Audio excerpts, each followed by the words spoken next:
நிலா திருடனை கண்டுபிடிச்சு தாஸ் மற்றும் மனோகர் முன்னாடி நீங்களும் நிறுத்தணும்னு நினைச்சீங்கன்னா இந்த ஒரு வீடியோவுக்கு மறக்காம லைக் பண்ணி தருவீங்க. ஐயனார் துணை என்னைக்கான அப்புறம் மூலம் நிலா மனோகர் கிட்ட சோழன் ஒன்னும் திருடன் கிடையாது அப்படின்னு நான் சொன்னேனே, நீங்க யாராவது கேட்டீங்களா அப்படின்னு சொல்றாங்க. இதை கேட்ட மனோகர் பாத்தீங்கன்னா இல்ல நிலா, நான் அப்படி சொல்ல வரல அப்படின்னு ரொம்பவே மழுப்புறாங்க. நடந்த எந்த விஷயங்களுமே தெரியாத மாதிரி மனோகர் மதி நீ போய் மாப்பிளைக்கு தண்ணி எடுத்துட்டு வான்னு சொல்றாரு. சோழன் தண்ணியை குடிச்ச மேனிக்கே நம்ம மனோகரை பார்த்து ரொம்பவே முறைச்சுக்கிட்டு இருக்காரு. இது அங்க இருந்த எல்லாருமே வேடிக்கை பார்த்துக்கிட்டு இருக்காங்க. இதையெல்லாம் பார்த்து தாங்க முடியாத தாஸ் நிலா கிட்ட, நிலா அவன் சொல்றத நம்பாத, ஏதோ ரவுடிக வந்தாங்களா, அவரை தூக்கிட்டு போறாங்களா, காசு எல்லாத்தையும் கொண்டு போயிட்டாங்களா, ஆனா இவர் மட்டும் உயிரோட வந்துட்டாரு அப்படின்னு ரொம்பவே சொல்றாரு. இவன் பொய் சொல்றான் நிலா, நகை பணம் எல்லாத்தையுமே இவனை திருடிக்கிட்டு நம்ம எல்லாத்துக்கிட்டையும் பொய் சொல்லிட்டு இருக்கான்னு சொல்றாங்க. இன்னொரு பக்கம் மனோகரும் அறிவு கிட்டவன் இந்த நேரத்துலதான் இப்படி எல்லாம் பேசணுமான்னு ரொம்பவே மனசுக்குள்ள ஃபீல் பண்ணிக்கிட்டு இருக்காரு. இவன் ஏன் அவசரப்பட்டு வார்த்தையை விடுறான்னு தெரியல. இவன் அமைதியா இருந்தாலே நம்ம அந்த பிரச்சனையில இருந்து தப்பிச்சிடலான்னு அந்த சைடு மனோகர் யோசிச்சுக்கிட்டு இருக்காரு. மனோகர் தாஸ் கிட்ட, ஏ தாஸ் பொறுமையா இருடா, மாப்பிள்ளை மேல எந்த தப்பும் கிடையாது, அவரே நம்மளை தேடி ஹெல்ப் தேடி உட்கார்ந்துருக்காரு, நீ அவர் குத்தம் சொல்லாத அப்படின்னு அவர் சொல்றாரு. என்னப்பா நீங்களும் புரியாத மாதிரி பேசிக்கிறீங்க, நிலாதான் இவளுக்கு சப்போர்ட் பண்றாங்க, நீங்களுமா இப்படின்னு ரொம்பவே வருத்தப்படுறாரு தாஸ். இவன் சொல்ற கதையெல்லாம் என்னால நம்ப முடியாதுப்பா, இவனை முதல்ல வீட்டை விட்டு வெளியே துரத்துங்கன்னு நம்ம தாஸ் சொல்றாரு. இதை கேட்ட நிலா பாத்தீங்கன்னா பொறுமை தாங்க முடியாம, அண்ணே நீங்க கொஞ்சம் வாயை மூடுங்க அப்படின்னு சொல்றாங்க. உங்களுக்கு அவ்வளவுதான் மரியாதை, நீங்க நேத்துல இருந்து என்னென்னமோ பேசிக்கிட்டு இருக்கீங்க, திருடிட்டாரு திருட்டு குடும்பம்னு நீங்க வாய்க்கு வந்ததெல்லாம் பேசுவீங்களான்னு நிலா கேக்குறாங்க. உங்க முன்னாடியே உட்கார்ந்துருக்காரு, இப்ப இவர் தான் தப்பு பண்ணாங்கன்னு நீங்க எல்லாம் நினைச்சுக்கிட்டு இருக்கீங்களான்னு கேக்குறாங்க.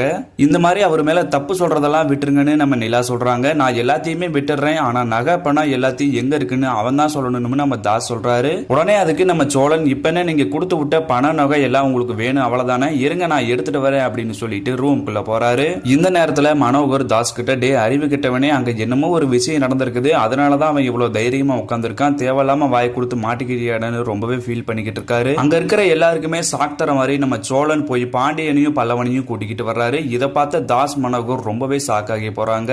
சேரன் பல்லவனை பார்த்த நிலா, அண்ணா நீங்க எப்படின்னா இங்க வந்தீங்க அப்படின்னு கேக்குறாங்க. இதுக்கு சோழன், இவங்க எப்படி உள்ளவங்க தான், இவங்க எப்படி இங்க வந்தாங்கன்னு தானே உனக்கு தெரியும், நீ வெயிட் பண்ணு, நானே எல்லா விஷயத்தையும் முழுசா சொல்றேன் அப்படின்னு சோழன் சொல்றாரு. அந்த திருடனுங்க என்னை கடத்தி வச்சிருந்த போது அவங்க போன் எடுத்து நான் என் அண்ணனுக்கு போன் பண்ணி சொல்லிட்டேன், ஏதோ ஒரு அட்ரஸ் தெரியாம சொல்லிட்டேன், அண்ணனும் கரெக்டா கிளம்பி அந்த அட்ரஸுக்கு வந்துட்டாங்க. நான் போன் பேசினதை அந்த திருடங்க பார்த்து என்னை இடமாத்தணும்னு அவங்க பிளான் பண்ணிட்டாங்க. ஆனா அங்கதான் ஒரு சம்பவமே நடந்திருக்குதுன்னு சொல்றாரு. அவங்க என்ன கார்ல வேற இடத்துக்கு கூட்டிட்டு போகும்போது நம்ம அண்ணனும் பல்லவனும் வந்த கார் பாத்தீங்கன்னா நம்ம மேல மோதி ஆக்சிடென்ட் ஆயிருச்சு. காருக்குள்ள இருக்கிறத அண்ணன் என்னைய பார்க்க போய் அந்த திருடனுங்க எல்லாத்தையுமே நம்ம அண்ணன் அடிச்சு விட்டாரு. உடனே நம்ம மனோகர் ஐயோ மாப்பிள்ள உங்ககிட்ட யார் இப்படி எல்லாம் நடந்துகிட்டது, அவனை கண் முன்னாடி நிறுத்துங்க, உண்டு இல்லன்னு பண்ணிடுறேன்னு சொல்றாரு.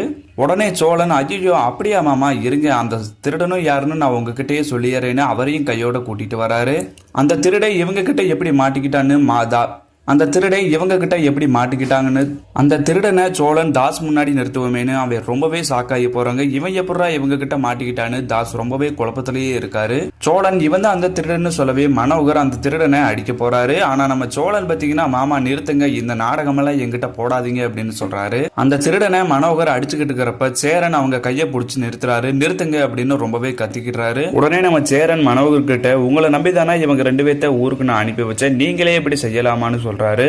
வயசுல பெரியவராச்சே, வீடேறி நாங்க ஒரு வாரத்துக்கு கூப்பிட்டுக்கிறோம்னு சொல்லவே தானே நான் அனுப்பி வச்சேன், ஆனா நீங்க இப்படி பண்ணுவீங்கன்னு நான் கொஞ்சம் கூட நினைச்சு பார்க்கல அப்படின்னு சேரன் ரொம்பவே வருத்தப்படுறாரு. உடனே நம்ம பாண்டியன் சேரன் கிட்ட, நீ எதுக்குன்னே அவர்கிட்ட பக்குவமா பேசிட்டு இருக்கிற, கொஞ்சம் இல்லாட்டி நம்ம அண்ணனோட உயிரவே அவங்க எடுத்துருவாங்க, அவங்களெல்லாம் கண்ணத்திலேயே ஒரு அரங்கினே அப்படின்னு சொல்றாரு. இது எதுவுமே புரியாம நிலா, என்னது சோழனை கொண்டிருப்பாங்களா, இங்க என்னங்க நடக்குது, தயவு செய்து யாராச்சும் என்கிட்ட உண்மையை சொல்லுங்க அப்படின்னு நிலா கேட்கிறாங்க. அவங்க அப்பா கிட்டேயே நமக்கு நிலா கேட்க போய் அவர் எதுவுமே சொல்ல முடியாம திருன்னு முழிச்சுக்கிட்டு இருக்காரு. உடனே நம்ம பல்லவன், அணி இதெல்லாத்துக்கும் காரணம் உங்க அப்பா தான், நம்ம அண்ணன் போற வண்டியை திருடங்களை அனுப்பி வழிமறிச்சு காசையும் பறிச்சுட்டு அவரையும் கடத்தி கொண்டு இவர் ரூமுக்குள்ள தனியா அடைச்சு வச்சிருக்காரு. அண்ணனை உங்க வாழ்க்கையில இருந்து நிரந்தரமா பிரிக்கணும், நீங்க நிரந்தரமா இவங்க வீட்டிலேயே இருக்கணும்னு சொல்லிதான் இவர் இந்த மாதிரி ஒரு காரியத்தை பண்ணிருக்காருன்னு பல்லவன் சொல்றாரு. இப்ப கடைசியில மாட்டிக்க போறோம்னு உங்ககிட்ட உங்க அப்பா அப்படியே மாத்தி சொல்றாரு. நல்ல வேளை நாங்க அண்ணனை பார்த்துட்டோம், இல்லாட்டி அன்னைக்கே அவர் உயிர் போயிருக்கும்னு சொல்றாரு. சொல்லுங்க அப்பா, இவங்க சொல்றதெல்லாம் உண்மையா, நான் உங்க கூட இருக்கணும்னே தான் நீங்க இந்த மாதிரி காரியத்தெல்லாம் பண்ணீங்களா சொல்லுங்க அப்பான்னு அவங்க ரொம்பவே கத்திக்கிட்டு இருக்காங்க. இல்ல நிலா, நான் இந்த மாதிரி காரியத்துல நான் பண்ணவே இல்லை, இவங்க எல்லாரும் என்னமோ என்கிட்ட பொய் சொல்றாங்க அப்படின்னு சொல்றாங்க. உடனே நம்ம சோழன், அப்ப நீங்க என்கிட்ட கார்ல சவால் விட்டீங்களே அதுக்கு என்ன நீங்க சொல்றீங்க அப்படின்னு கேக்குறாரு. நீங்க என்கிட்ட சொன்னதா இங்க இருக்கிற எல்லாத்துக்கிட்டையும் சொன்னீங்கன்னா உங்க மானமே கப்பல் ஏறிடும்னு சோழன் சொல்றாரு. நீங்க பிளான் பண்ணி தான் என்னை இந்த வீட்டுக்கு கூட்டிட்டு வந்திருக்கீங்க, நீங்க பிளான் பண்ணி தான் என்னை கார்ல அந்த பணத்தை கொடுக்கவும் அனுப்பி விட்டுருக்கீங்கன்னு எனக்கு இப்பதான் தெரிய வருதுன்னு சொல்றாரு. உடனே மனோகர் நிலாவை பார்த்து, இல்ல நிலா, இவங்க சொல்ற எதையுமே நீ நம்பாத, நம்ம குடும்பத்தை பிரிக்கணும்னு தான் இவங்க எல்லாரும் சேர்ந்து இப்படி பண்ணிக்கிட்டு இருக்காங்க, நீ மேல போய் ஒரு ரூம்ல ரெஸ்ட் எடு, நான் இவங்க எல்லாத்தையும் நான் பேசிக்கிறேன் அப்படின்னு நம்ம மனோகர் சொல்றாரு. உடனே நம்ம தாசும் தேனும் போய் நிலா வானில நம்ம ரூமுக்கு போலாம் அப்படின்னு கூப்பிடுறாங்க. உங்களுக்கு எந்த விஷயமே தெரியாது, தயவு செய்து அமைதியா நில்லுங்க அப்படின்னு நிலா கத்துறாங்க. யாராவது என் மேல கை வச்சீங்கன்னா உங்களை கொன்னே போடுவேன்னு ரொம்பவே ஆக்ரோஷமா இருக்காங்க நிலா. நம்ம மனோகர் கிட்ட வரவே மனோகர் வந்து, நான் எந்த தப்புமே பண்ணல நிலா, நீங்க சொல்றதை யாருமே இவங்க நம்ப மாட்டாங்க அப்படின்னு இவர் சொல்றாரு. இதையெல்லாம் கேட்டு கோமனஸ் நிலா பாத்தீங்கன்னா நம்ம மனோகரை பக்கத்துல இருந்த டேபிள் மேல தள்ளி விட்டுறாரு. அவருக்கு ரொம்பவே அடிபட்டுருது. சோழனை பார்த்து நிலா, அப்பா உங்ககிட்ட அப்படி சவால் விட்டாரான்னு கேக்குறாங்க. ஆமா, அன்னைக்கு அவங்க அப்பா கார்ல ஏறினப்ப இன்னும் ஒரே வாரத்துல என் பொண்ணை பாத்தீங்கன்னா என் வீட்டுக்கு கூட்டிட்டு வரேன், அதுக்கு மேல என் பொண்ணை நிரந்தரமாவே என் வீட்டுல தான் இருக்க வைக்க போறேன் அப்படின்னு என்கிட்ட சவால் விட்டாரு. அதுக்காக தான் ஒரு மிகப்பெரிய நாடகமாரி ஆறி அதுக்காக தான் மிகப்பெரிய ஒரு நாடகம் மாதிரி கிரியேட் பண்ணி நம்ம வீட்டுக்கே வந்து சேரன்கிட்ட ஒரு வாரம் நம்மளை வீட்டுக்கு கூட்டிட்டு போறேன்னு சொல்லி நம்ம எல்லாத்தையும் கூட்டிட்டு வந்தாரு.